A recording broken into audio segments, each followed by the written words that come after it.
I came out all this way with the outline for a script of a YouTube video, and in that outline, what I was going through was the correlation between the bad things that have happened to me and the good things that have come as a result. And so I find myself standing underneath this glacier in the backcountry of New Zealand. I just spent one of the coldest nights I ever have in the tent.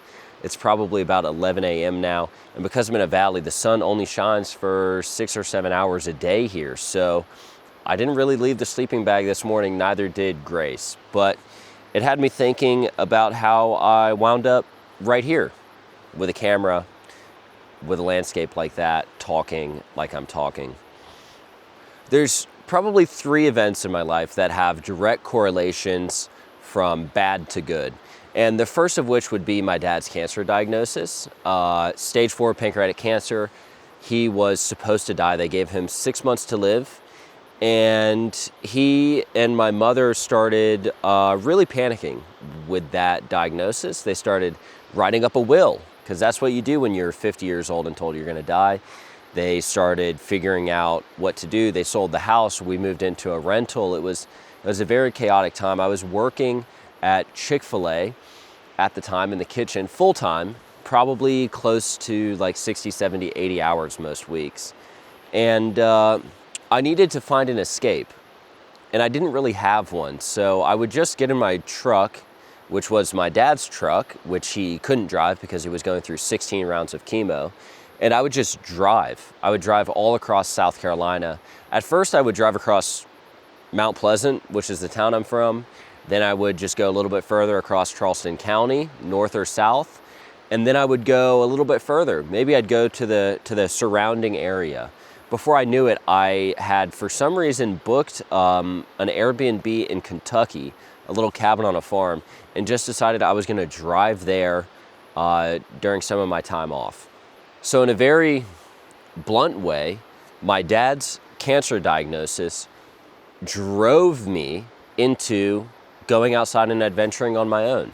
And then I think about how once I had started going out and adventuring on my own, I did that. I came back from Europe, where I had spent all my money, $4,000 on 2 weeks in the Alps. You can definitely do it cheaper than I did. But I came back and I wanted to see what America had to offer. So I loaded up my dad's truck, and he was still alive at this point, and I set off on a road trip. I've talked about this in the past. I've talked about it a lot on Instagram, about the really minute details and the thoughts I was having at the time and how I overcame them or dealt with them. And I'll talk about it more in the future. But really, I had this expectation of an adventure that had come and been built up over the course of the little adventures I did being driven by my dad's cancer. So I set out on a road trip, and I went all across the US. I had 3 months, and I went from South Carolina first to New Mexico, and then up behind California, so Nevada, Washington, and then I was coming back across through Idaho, South Dakota, Illinois to South Carolina. Now I was in Idaho on my adventure. Actually, I'll preface that. The second day I left, I had gone from South Carolina to Kentucky and then Kentucky to Arkansas. And that second evening, I was rolling into Ozark National Forest in Arkansas. I was racing down. It was raining. It was getting dark, and I was very nervous. I don't like setting up camp in the dark. I still don't. And I was racing down a gravel road that had been freshly graded by the Forest Service, and I slid around a corner. There were some people camping in the spot I wanted. So then I kept going, and it was a dead end. It was actually raining so much the river had flooded the road that continued on. So I was like, okay, great. Now I got to go around, find somewhere else. So I did a little bit of a U-turn. I was doing like a 2 or 3 point turn. And on the second point, I slammed right into a tree. My rooftop tent went right through my back window. I kind of just froze for a minute. Anytime something bad happens to me, I just freeze, probably for about 30 seconds. And I think that's just to figure out what the hell I'm dealing with. Anyways, some people came over and were like, "Are you all right, man?" And I was, but I had glass everywhere. The bed of the truck, the ground, in the back seat. I ended up racing up and spending $100 on a motel, which I did not want to do. It was the sketchiest place ever. and there was a black cat walking across the desk as I was like signing the paper with the dude at 2 a.m. It was unreal. But I ended up calling my dad on that trip, and right then I said, like, I want to come home.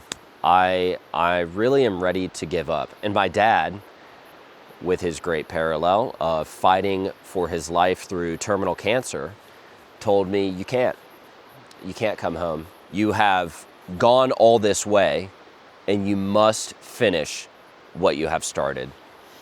And I am forever grateful that he said that, because what would happen in the coming months would be some of the most tragic events of my life. So I was coming back through Idaho, and I was sitting on the I-90 on-ramp, and I got the phone call from my mother that my younger brother, Heston, had just shot himself.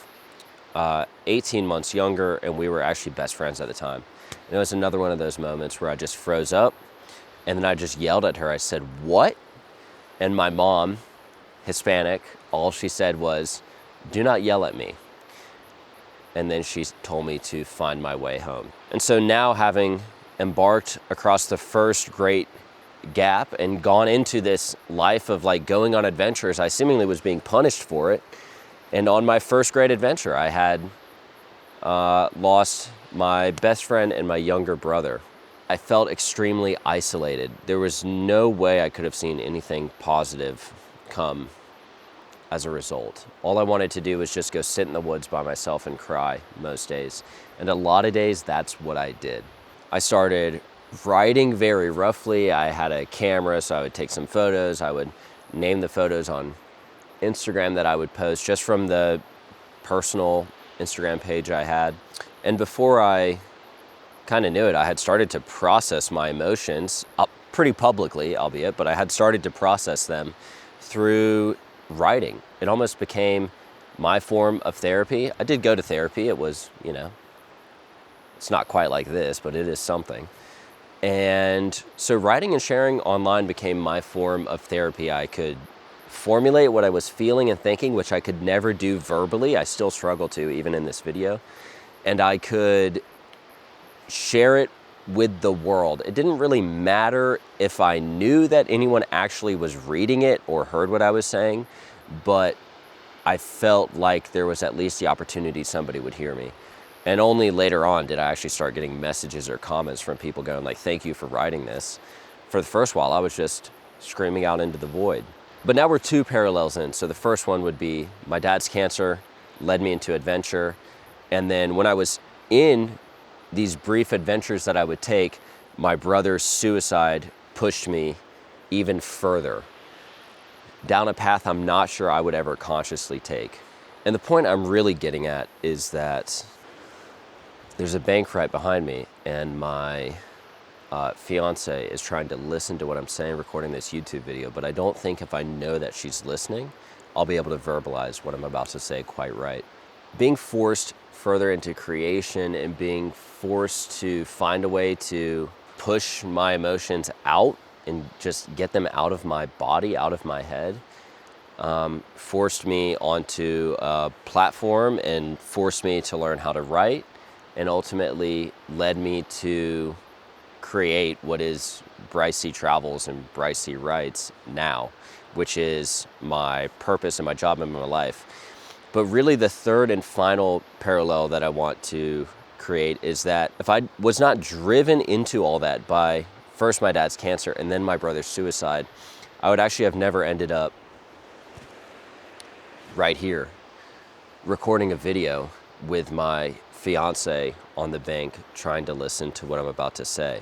In my life, there's these countless examples of bad being used for good, leading to Bryce C. Travels and Bryce C. Writes, and what ultimately led me to the Instagram message with somebody else who was a creator when I only had 100 followers, which led to us meeting up at a Whole Foods for lunch, who then became one of my good friends 3 or 4 years later, who grew up with the woman who was going to be my wife in New Zealand 15 years earlier, and whose families are very close. And that's a story I'm going to get into another day. But the story of my life, and I think the story of some of the men I admire most of all, while being one, my dad, but also above that, Jesus, are ones of suffering being used for good.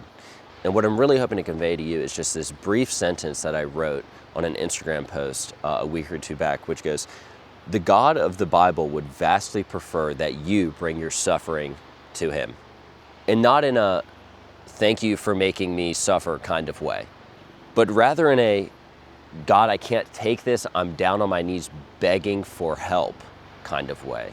The only way God is capable of using the suffering that he gifts us to bring us closer to him and closer to the life and the purpose that he has for us is if we surrender it to him. And that's a very vague notion, but what I mean is closing your door and doing what Jesus taught us to do in the Bible, which is get down on your knees and pray to God. And it doesn't really have to be a prayer that makes sense. It just has to be a prayer that can start out with, "God, I don't know why I'm experiencing this." It could even just be, "God, help me." Just, "God, help me." That's how a lot of my prayers have started. And I think a lot more will start that way in the rest of my life. But God grants us suffering to bring us closer to him. The only caveat is that we have to ask him for help.